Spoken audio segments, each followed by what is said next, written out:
Okay, nandito tayo sa Peñalosa Boxing Gym sa Parañaque. Kasama natin si Coach Jerry Peñalosa. Coach, so yung bata mo si Kenneth Loberlo, nag-sparring yan. Ano masasabi mo so far sa sparring? Maganda. Hindi pa 100%. Uy, grabe yun Ano pa lang, ito sa kanya, siguro mga 80%. Okay. So of course, nag-sparring si Kenneth Lober because may laban siya. Of course, you're the one in charge of Kenneth Lober's career right now.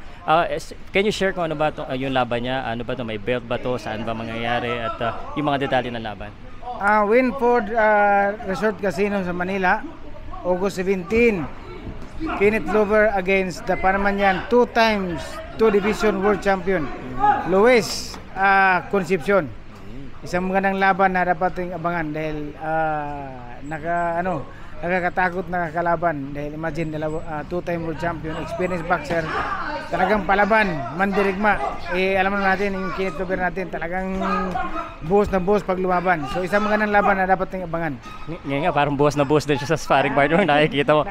Pero ano ba, coach, kasi may mga nagsasabi na this fight was supposed to be just a preparation for a bigger fight. Medyo parang sabi nga ba, activity fight pero 2-time world champion, di ba masyadong delikado tong laban na to at bakit itong ang napili nyo kagad parang level up pa rin kahit na sinasabi ng iba na preparation na to a much bigger fight?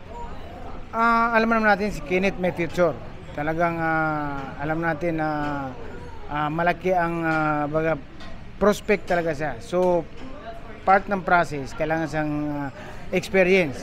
Sa case ni Luis Concepcion na maging kalaban niya, isang eksperyensado na boksingero at kailangan nang mag-ingat dahil may lakas niyon. So, kailangan natin na another test kung talagang handa na ba tayo para sa world title. So, ito na yun.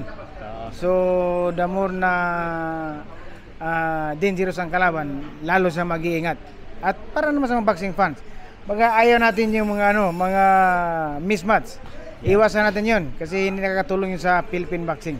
Okay. Speaking of mismatch at speaking of preparation, I've been seeing Kenneth Lober when he was younger.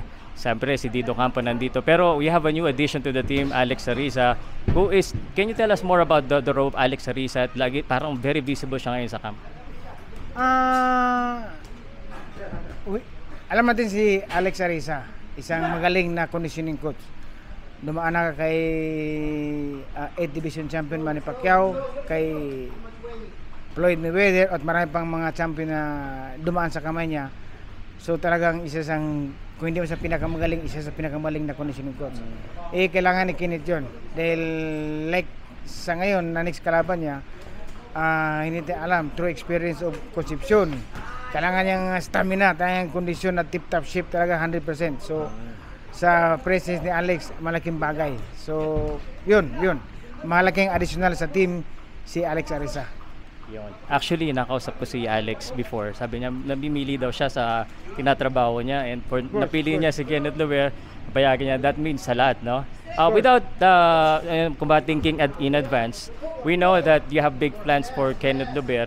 Can you share us some insight kung may plano ka na ba? Kasi na-surprise ako sa Philippines. Ang akala ko, hahamunin na naman siya sa Japan. And plus, of course, yung latest announcement, Kenneth Lober is partner with a Japanese promotion and na-surprise ako bakit dito sa Pilipinas. What happened? Ano bang plano? Of course, kailangan din siya makita ng ating mga kababayan.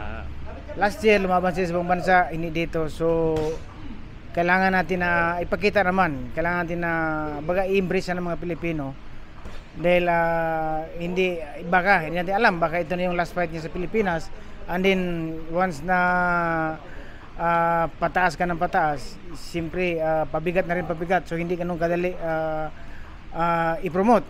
So sa ngayon medyo kakayanin natin para lang mapanood sa mga kababayan natin na mga boxing fans. Okay. Ito more on the promoter question. Ano bang meron si Kenneth Lober? Bakit kaya yung mga fans ngayon dapat siya i-follow? Anong nakita mo kay Kenneth Lober? Kasi alam ko marami din nag-apply sa'yo eh. Anong nakakaiba kay Kenneth Lober? Why would you call him a boxing prospect at bakit siya kumbaga tinitilian ng mga fans ngayon? I don't know, pero nakita ko siya, parang complete package.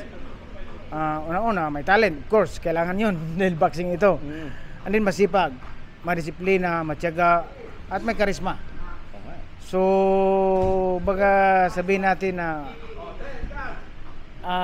yung kailangan na isang maging sikat na boksingero or future champion, nandun sa kanya.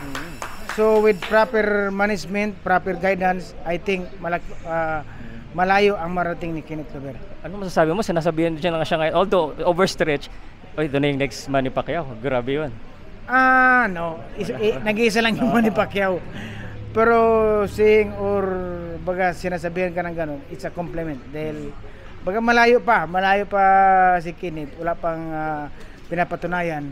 Okay. So mahirap magsalita or i-compare ka ng isang Manny Oo Pacquiao. nga, so- Ano yun. Pero it's malaking bagay na ibig sabihin napapansin ka ng tao, that means may something na meron ka. Hopefully with the help sa mga boxing fans, sa mga support ng Filipino people, we'll see. Hindi natin alam, baka at least hindi ka man maging Manny Pacquiao, kalahati man lang or 1/4 man lang, ano na yun. Mag-en Jerry Peñalosa man lang. Pwede Pero na ano yun. yun, mahirap din yata eh. Madali yun. Sige, speaking of support, hingi tayo na suporta sa mga fans na suportahan si Kenneth Lover sa laban niya at sa kanyang career. First of all, thank you. Paucast Sports, Pau Salud, isang malaking bagay, karangalan na magkasama tayo ngayon. Sa mga lahat ng mga boxing fans, huwag niyo kalimutan, August 17, may laban po si Kenneth Lover sa Winford Resort Casino sa Manila. At hindi lang yun, marami pa tayong mga Filipino prospect. Lalo na ang ating babasang kamao, Manny Pacquiao, lalaban ngayong July 19 sa US, July 20 sa atin, Sunday ng umaga. Pagdasal natin na manalo siya at safe po lahat, pati yung kalaban. Thank you, sir. Pau Salud, boom!